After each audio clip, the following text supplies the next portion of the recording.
News కి స్వాగతం। ఈ రోజు వార్తల్లోని విశేషాలు। సిద్దిపేట జిల్లా హుస్నాబాద్ నియోజకవర్గంలోని ప్రభుత్వ పాఠశాలల నుండి ఎవరైనా రాష్ట్ర స్థాయి క్రీడల్లో పాల్గొంటే 50,000 రూపాయలు, జాతీయ స్థాయిలో పాల్గొంటే 1,00,000 రూపాయల బహుమతిని వ్యక్తిగతంగా ప్రోత్సాహంగా అందిస్తారని మంత్రి పొన్నం ప్రభాకర్ తెలిపారు।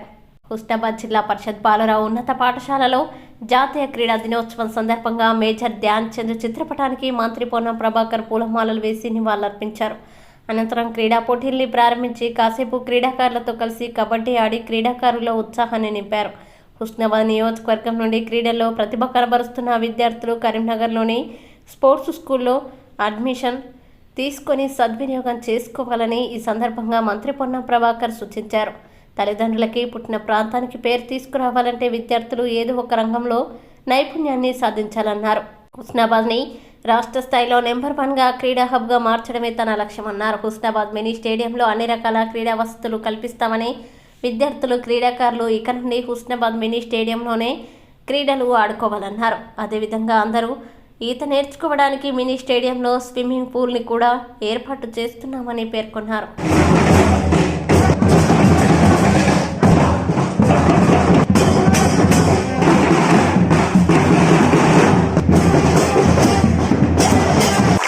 భారతీయులను అందించిన మహానీయులు, క్రీడాకారులకు జ్యోతి ప్రచారం చేస్తున్న గౌరవనీయులు మంత్రివర్యులు పొన్నం ప్రభాకర్ గారు, పాఠశాల స్థానిక ప్రజాప్రతినిధులు, హుస్నాబాద్ నియోజకవర్గ క్రీడా అభివృద్ధి కమిటీ ఇన్ఛార్జ్ కృష్ణ గారు, మరియు వెన్న రాజు గారు, కేడం లింగమూర్తి గారు, ఇది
వారందరికీ సంబంధించి నియోజకవర్గంలో ఎక్కడెక్కడైతే రిక్రూట్మెంట్ ఉందో వాటన్నిటికి సంబంధించి ఖాళీలుంటే వాటి వివరాలు కూడా ఇవ్వండి।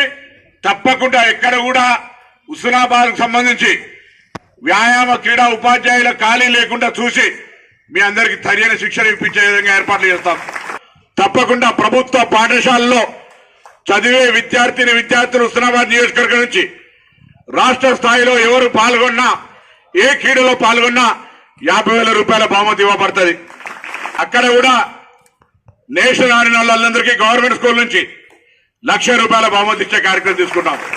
ఈ ఉద్దేశం అదే పట్టణంలో ఉన్న పుర ప్రముఖులు కూడా అందరూ దాన్ని వాడి వాకింగ్ కొరకు కావచ్చు, ఏజ్డ్ ఉన్న వాళ్ళు ఇతర గేమ్స్ కొరకు కావచ్చు, అన్ని రకాలుగా ఉపయోగించుకోండి।